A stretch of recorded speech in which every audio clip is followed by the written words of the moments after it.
Welcome to Washington Today on C-SPAN Radio for Friday, May 6, 2022.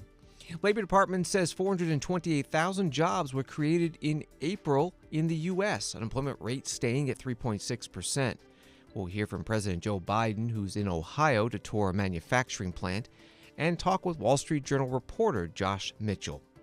Leaked Supreme Court draft opinion that would overturn the constitutional right to an abortion continuing to spark protests and concerns about the safety of the justices. The White House and a Republican member of Congress give their take.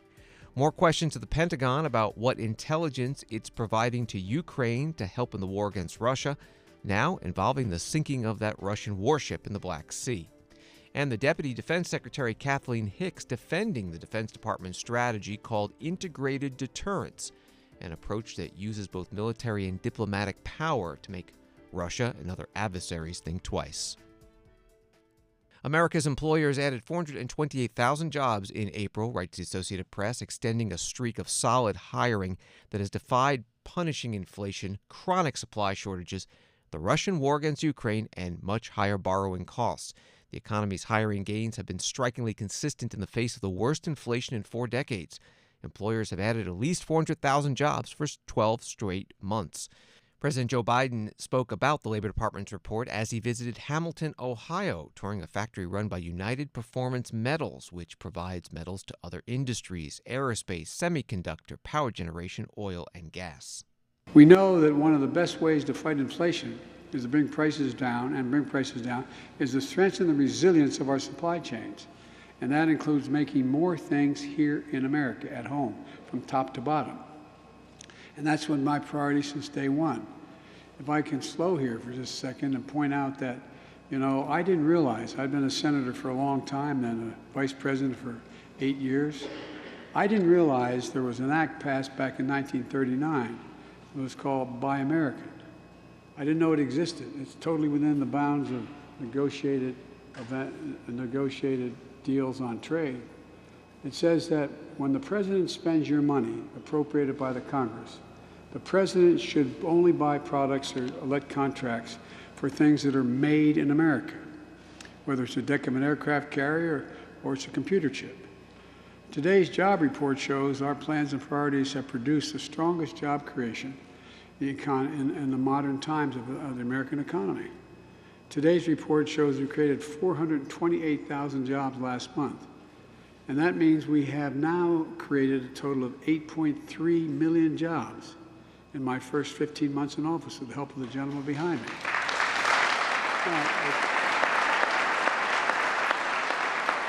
The unemployment rate now stands at 3.6%, the fastest decline in unemployment in the start of a president's term ever recorded. Again, because of the guys behind me. Black unemployment has been cut nearly in half since I took office. And unlike previous administrations, where the deficit went up, every single year we reduced the deficit. Last year, with all we've done, we've reduced the deficit. Does this work? We reduced the deficit by a total of $350 billion. That's reduced the deficit last year. And this year, by the end of the fiscal year, by October 1st, we will reduce this year's deficit by $1.5 trillion. Never in the history of America has that happened before. President Joe Biden at a manufacturing plant in Hamilton, Ohio. The gentlemen behind me that he mentioned include the 2 U.S. senators from Ohio, Democrat Sherrod Brown and Republican Rob Portman, who is not running for re-election this year. President also in Ohio there to discuss the U.S. Competition and Innovation Bill that Congress is still working on. It's designed to help American companies better compete globally, especially with China. And the president announcing that 5 major U.S. manufacturers are increasing their reliance on small and medium American firms for 3D printing. They are GE Aviation, Honeywell, Lockheed Martin, Raytheon, and Siemens Energy. While the April jobs report is strong, inflation in the U.S. still running at levels not seen in 4 decades. Senator Tim Scott, Republican from South Carolina, focusing on that during an interview today on Fox Business.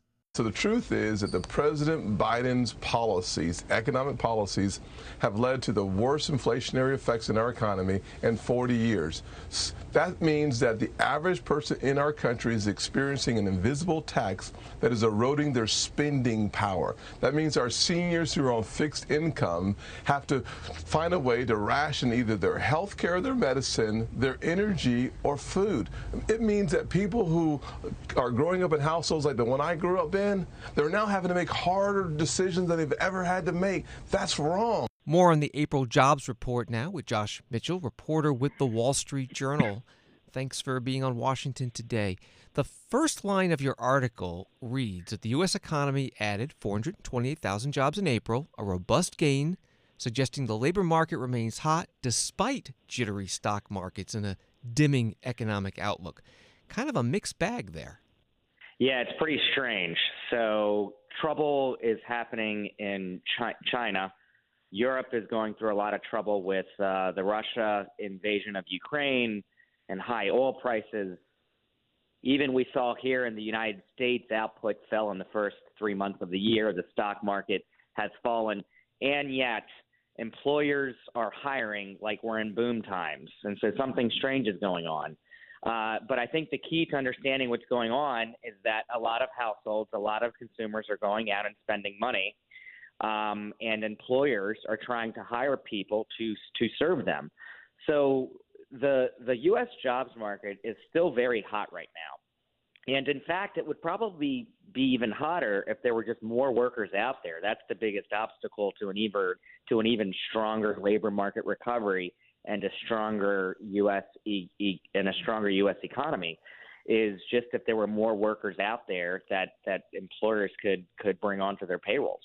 What is driving the stock markets not responding to the good economic news? Well, the stock market is concerned about a few things. I mean, one of the biggest things is inflation. So the Federal Reserve, is moving to raise interest rates. This week it raised its benchmark interest rate by the most that it has since the year 2000. And that's because inflation is high. And so all of these things, combine to, show that, prices are rising. So the economy and the labor market is pretty hot. And so the Fed is concerned that it's getting too hot.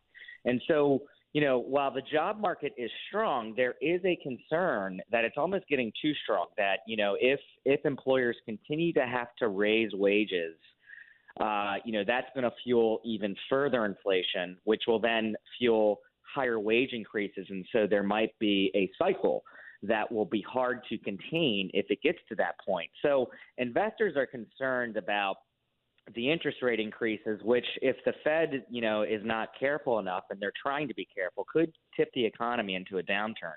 The Fed thinks it can do it without entering a downturn, but that's the big question mark. There's also a lot of other things going on in the world. For example, in China, they've imposed these very strict lockdowns because they're going through another wave of COVID-19. And that could ultimately lead to more supply disruptions, which ultimately could hurt economic growth in the U.S. So there's just a lot of storm clouds right now. But again, as of right now, the labor market is strong and employers are still trying to hire, and that's because consumers are still spending money. And on top of that, there have been some polls that have just come out showing that the U.S. public has a pessimistic view of the economy. How does that fit in? Right. So again, that's what's weird. I have a line in my story that says, look, all of these storm clouds have formed, and yet, Americans are spending as though we're in boom times. And part of that is because, household savings are still a little bit high, because, households saved money by not being able to travel over the past couple years. They got some stimulus money from Congress and unemployment insurance. And so overall household savings are still high, although that's coming down as prices rise. But people, are eager, it seems, to go out to concerts again, to travel again.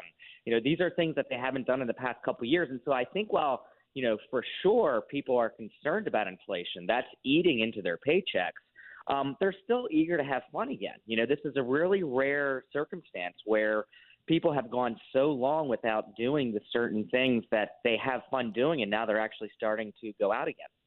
We're talking with Josh Mitchell with the Wall Street Journal.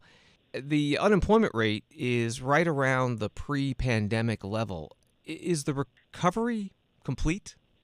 No.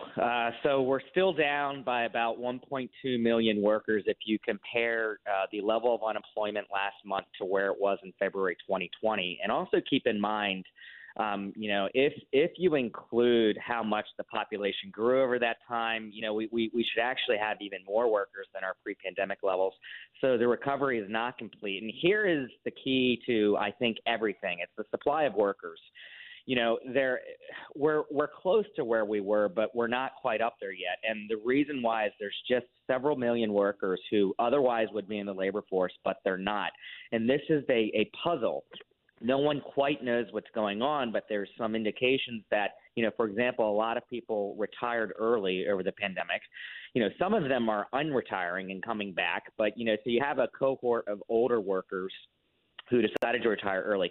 But then you have some prime age workers who, there's recent research to show that there's just a lot of people who, even though the virus infections have come down very quickly this year, they're just still very scared of getting sick. We still have a virus out there. It's still possible to get sick. And so there's a lot of workers who are telling pollsters, this is research out of Stanford, that, even though the pandemic has faded, they still plan to maintain social distancing. They're essentially holing up in their homes because they're still scared of getting sick or passing the virus on to their loved ones. And so that is one of the biggest question marks facing the labor market and the economy and the Fed right now, which is when and if more people are going to come back into the labor force so that employers have an easier time finding workers. Josh Mitchell, reporter with the Wall Street Journal. Find his story at WSJ.com and on Twitter at JMitchellWSJ. Thank you very much. Thank you so much. On Wall Street today, the Dow down at 98, NASDAQ down 173, S&P down 23. Billionaire Elon Musk and Twitter are being sued by an Orlando, Florida police pension fund. They're aiming to stop Musk from completing his $44 billion takeover of the social media company before 2025. The suit was filed in Delaware and alleges that Delaware law forbids a quick merger because Musk had agreements with other large Twitter shareholders to support the buyout, including financial advisor Morgan Stanley and Twitter founder Jack Dorsey. Washington, D.C. just announced the creation of a new intelligence-led policing unit to confront violent crime in the nation's capital after a spate of shootings. They'll be partnering with the FBI and other federal agencies. Washington Examiner reports the unit will use tactical and investigative strategies to target illegal firearms and dangerous people throughout the district, and focus on linking suspects to firearms found at crime scenes using ballistics through a partnership with the BATF, Bureau of Alcohol, Tobacco, Firearms, and Explosives. Today, the Deputy U.S. Attorney General Lisa Monaco spoke at BATF headquarters at a Chiefs of Police Executive Forum on crime guns. ATF is leading the way in using technology to leverage it and to help reduce violent crime and to help our partners in those efforts. Collecting and analyzing fired shell casings and crime guns is at the heart of identifying and solving gun crimes and arresting the shooters before they can strike again. It's precisely this intelligence that's derived from this data that can link shooting events to each other, to the perpetrators, identify those shooters in evidence-based, intelligence-led policing strategies. NIBIN, of course, provides timely ballistics information in what are very often very fast-moving investigations. And this is a unique resource that ATF can provide. And it's a unique resource for our law enforcement partners. The success and the growth of this tool is fueling ATF's expanded use of forensic science, data analytics, intelligence, and modern law enforcement research. And through eTrace, of course, law enforcement partners can directly submit firearms trace requests via the web to the National Tracing Center. Those same users can then receive those trace requests, search a database of firearms traces, and perform additional analysis. Using this data and using it together, Investigators can uncover patterns for firearms trafficking, identify illegal and straw purchasers, and develop leads to recover firearms used in violent crimes. This is intelligence-led policing at its best, and I think our goal ought to be to get it into as many hands as possible. And although, as I understand it, firearms tracing by ATF is on the rise and is at records even in the last month, I'm told. Unfortunately, though, Marvin also tells me that only 51% of police departments are using these programs. So I have an ask of you today. And that ask is that each one of you is a voice to lift up the value of these programs, to spread the word on the benefits of participating in these programs. Because even if your particular case doesn't benefit from a particular piece of crime gun intelligence, you're adding to that pool of crime gun intelligence, I am sure, is going to help solve somebody else's case. Deputy U.S. Attorney General Lisa Monaco at a conference at BATF headquarters in Washington. Congresswoman Marjorie Taylor Greene, Republican from Georgia, can run for re-election, according to a state administrative law judge who has thrown out a lawsuit claiming Greene engaged in insurrection by supporting the January 6, 2021 attack on the U.S. Capitol, and therefore violated the Constitution's ban on holding office, a provision that was adopted after the Civil War. The judge's recommendation will now be sent to the Georgia's Secretary of State, Brad Raffensperger, also a Republican, who will be making the final decision on whether Congresswoman Marjorie Taylor Greene can stand for re-election this November. Washington Today continues in a moment. There's been much more recognition of the historic contributions of America's First Ladies in recent years. So join us as C-SPAN takes you through the White House experiences of 8 modern First Ladies, from Lady Bird Johnson to Melania Trump. Using material from C-SPAN's award-winning biography series, First Ladies, and source material from the C-SPAN video library, you'll hear these first spouses talk about the issues important to them while in the White House. First Ladies in their own words. Find it wherever you listen to podcasts.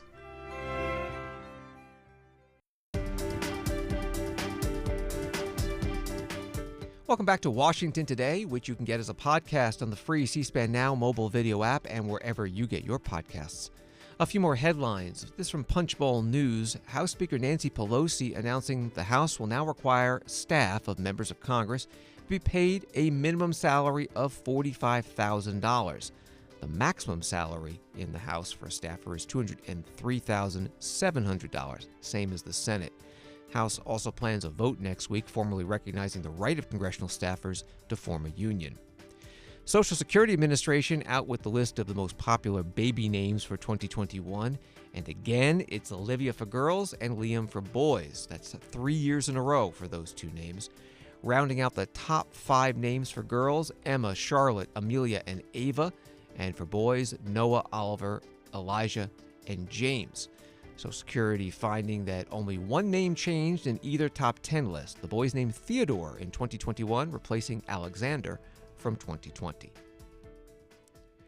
From the New York Post, pro-choice abortion activists are calling on Americans to storm Catholic churches on Mother's Day to protest the potential overturning of landmark abortion decision Roe v. Wade.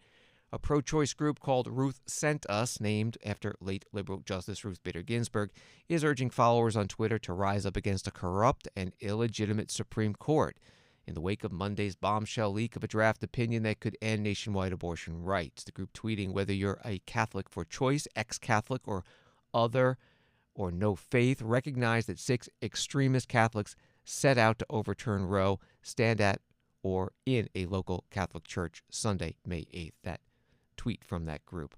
White House Press Secretary Jen Psaki today asked whether the Biden administration is working with abortion rights organizations reacting to the draft Supreme Court opinion.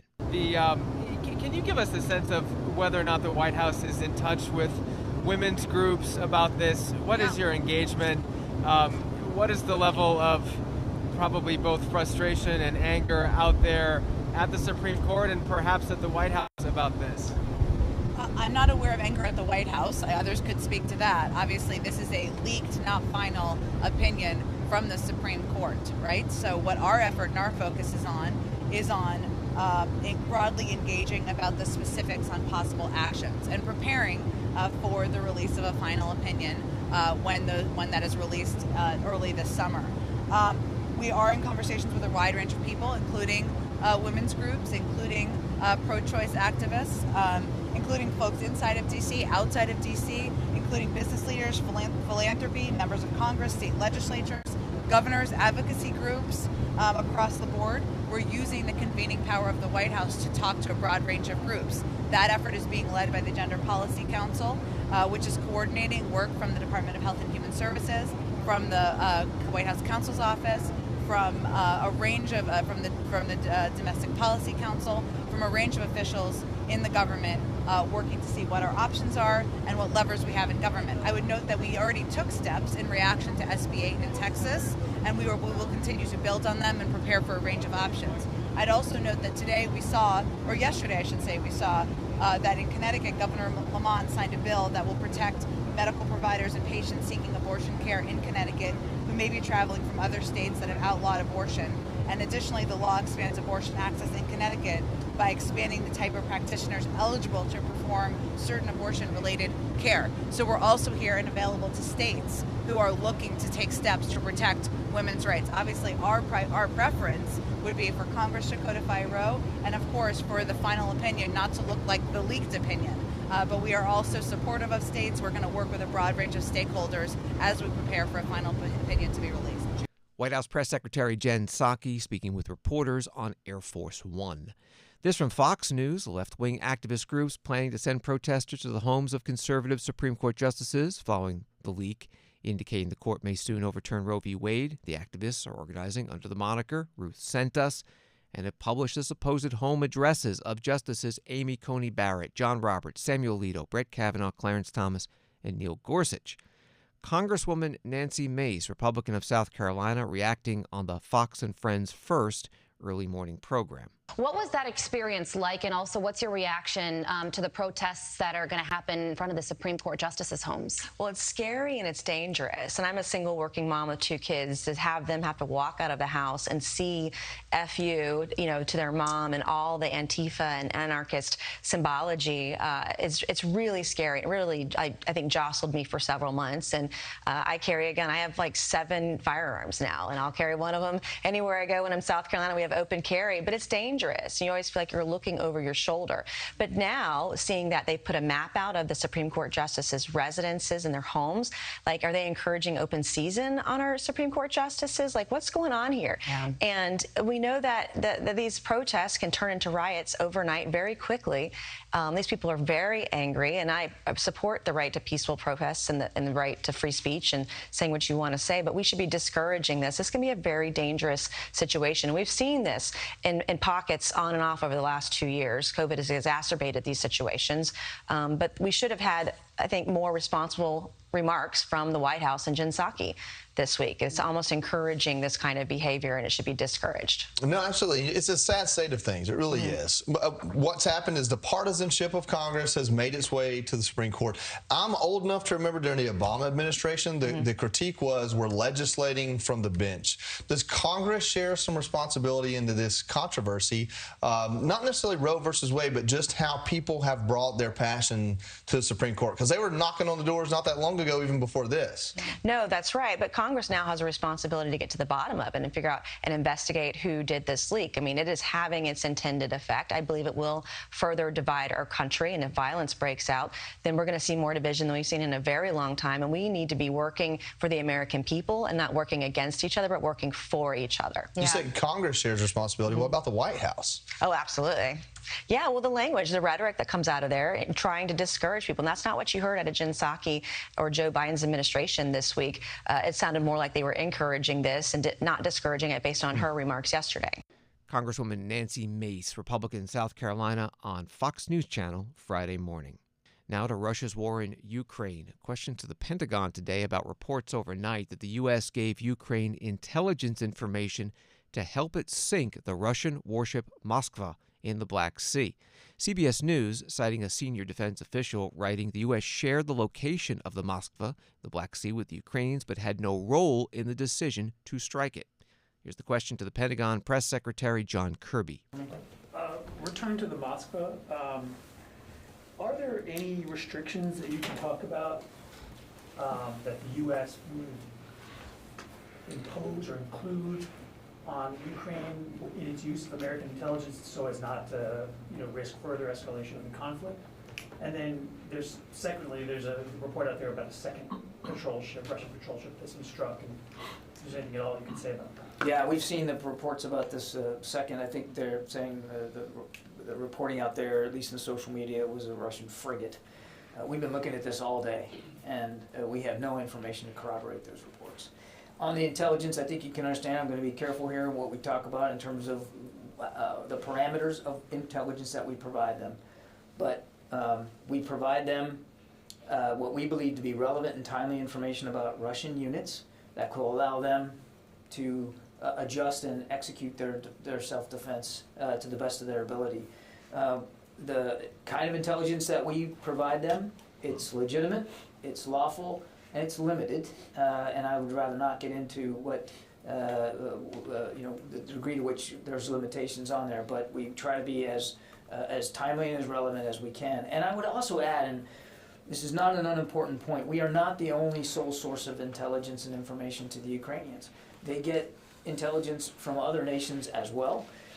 And they have a pretty robust intelligence collection capability of their own. I mean, they've been fighting this war against Russia for 8 years. It's not like they are completely blind to the way Russia organizes itself and the way Russia conducts itself on the battlefield. So, as you would expect any nation to do, they form a mosaic here. They collate the information that they're getting, and then they make their own decisions about what they're going to do with that. And if they do decide to do something with that intelligence, then they make the decisions about acting on it. Yeah. Just on, I think when you were talking to the networks earlier today, you said the U.S. did not know beforehand that the attack on the Moskva was going to take place. I'm just curious, generally speaking, when the U.S. shares intelligence with the Ukrainians, does the U.S. ask what it's going to be used for, or is it just sort of handed over and said, do what you... Yeah, again, I want to be careful not to get into the specifics of the intel sharing. I think we can all understand why it's not good to have an open discussion about intelligence sharing. I would just go back to what I've said before. We try to provide them useful and relevant, timely intelligence so that they can better defend themselves. But ultimately, they make the decision about what they're going to do with that information, if anything. So they don't give you a heads up saying, hey, we might... We don't routinely get... no, we don't get... we don't get heads up about their day-to-day operations, nor do we expect to. I mean, they're in an active fight. Pentagon Press Secretary John Kirby. Yesterday, he said anonymous reports that the U.S. applied intelligence to Ukraine to help Ukrainian forces kill Russian generals was not true. This from AP. United Nations raced Friday to rescue more civilians from the tunnels under a besieged steel plant in Mariupol and the city at large, even as fighters holed up at the sprawling complex made their last stand to prevent Moscow's complete takeover of the strategic port. The fight for the last Ukrainian stronghold in the city reduced to ruins by the Russian onslaught appeared increasingly desperate amid growing speculation that President Vladimir Putin wants to finish the battle for Mariupol so he can present a triumph to the Russian people in time for Monday's Victory Day, the biggest patriotic holiday on the Russian calendar. That from AP. The U.S. has been pouring in weapons to Ukraine and will soon have a new tool when President Biden signs a bill into law reviving the Lend-Lease program first used to help Great Britain against Nazi Germany during World War II. Question about that today to the Pentagon Press Secretary John Kirby. Separately, the Lend-Lease Act is supposed to be signed into law in the coming days. Can you talk about how that's going to change things here at the Pentagon? I mean, they say it's going to make it easier for the U.S. to get equipment and weapons to Ukraine, but what does that actually mean? Yeah, we've talked about this a little bit before. It's not signed into law, and so unless or until the president decides to sign that, we're going to refrain from commenting on it. I would just back out a little bit and say, number one, we really do genuinely appreciate the support that we've gotten from Congress to allow us to continue to support Ukraine. And the President, as you saw just last week, asked for another $33 billion, $16 billion of which would affect the department specifically. And as you heard the Secretary say, we urge the Congress to act quickly on that so that we can keep providing this support in an uninterrupted way. Additional support legislated by Congress and approved by the President certainly is going to be helpful. Any additional support that we can provide Ukraine is going to be helpful, but I'm going to refrain from speaking to the specifics of that pending legislation unless or until the President signs it. Pentagon Press Secretary John Kirby with reporters today. From Defense News, Deputy Defense Secretary Kathleen Hicks on Friday defended the Biden administration's strategy of integrated deterrence against adversaries such as Russia, despite its invasion of Ukraine. Integrated deterrence seeks to dissuade adversaries from acting aggressively by using a wide range of tools available to the government. Those tools include joint military forces in all domains, a nuclear deterrent, sanctions, diplomacy, and a network of alliances and partnerships worldwide. Kathleen Hicks spoke today at the Ronald Reagan Institute in Washington, D.C. We seek to network our efforts across domains, theaters, and the spectrum of conflict to ensure that the U.S. military, in close cooperation with the rest of the U.S. government and our allies and partners, makes the folly and costs of aggression very clear. The combat credibility of the U.S. military to fight and win is the cornerstone of integrated deterrence. That is why our top-line request for fiscal year 23 includes $276 billion for procurement and for research development, test and evaluation. And that is across land, air, sea, cyber, and space, domains that must be netted together for integrated deterrence. Of note, across that spectrum of conflict, we also are investing $34.4 billion in recapitalizing the nuclear triad. Campaigning is our second approach, and it's related. Campaigning strengthens deterrence and enables us to gain advantage against the full range of competitors' coercive actions. The United States will operate forces, synchronize broader department efforts, and align department activities with other instruments of national power to undermine acute forms of competitor coercion, complicate adversaries' military preparations, and develop our own warfighting capabilities together with allies and partners. Readiness for the threats of today is central to campaigning, which is why we invest almost $135 billion in military readiness. And while we maintain the ability to respond across the globe, our campaigning efforts will be focused on the Indo-Pacific and Europe. Through the Pacific Deterrence Initiative and other regionally focused efforts, we make investments that support our comparative military advantage and bolster our posture and logistics in the Indo-Pacific region. Regarding Europe, our request supports the European Deterrence Initiative, U.S.-European Command, and our ironclad commitment to NATO. America's ongoing support to the people of Ukraine exemplifies these priorities in Europe. As President Biden has stated, in the perennial struggle for democracy and freedom, Ukraine and its people are on the front lines. Thanks to the responsiveness of this administration and the United States Congress, we've already delivered over $4 billion in security assistance to Ukraine since the start of the administration, and over $3 billion since the invasion on February 24th. Deputy Defense Secretary Kathleen Hicks, keynote address at a defense forum at the Ronald Reagan Institute in Washington. This from Reuters. The United States on Friday imposed sanctions on virtual currency mixer Blender, accusing it of being involved in one of the largest cryptocurrency heists on record and being used by North Korea, the U.S. Treasury Department said. The department said it was the first time the U.S. imposed sanctions on a virtual currency mixer, a software tool that pulls and scrambles cryptocurrencies from thousands of addresses, and said it would continue to investigate the use of mixers for illicit purposes. Thanks for listening to Washington Today. Get more top Washington stories sent to you each day by subscribing to C-SPAN's evening newsletter, word for word. You can sign up at c-span.org/connect. Have a good night.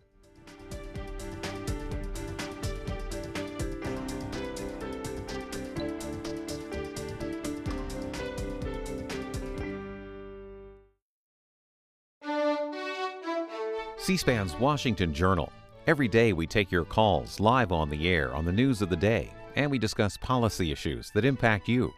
Coming up Saturday morning, the Competitive Enterprise Institute's Jessica Malugin discusses the Department of Homeland Security's efforts to combat the spread of misinformation in the U.S., focusing on Russia and the U.S.-Mexico border. Also, Steve Phillips, host of Democracy in Color, talks about his podcast and the news of the day. Watch Washington Journal live at 7 Eastern Saturday morning on C-SPAN or on C-SPAN Now, our free mobile app. Join the discussion with your phone calls, Facebook comments, texts, and tweets.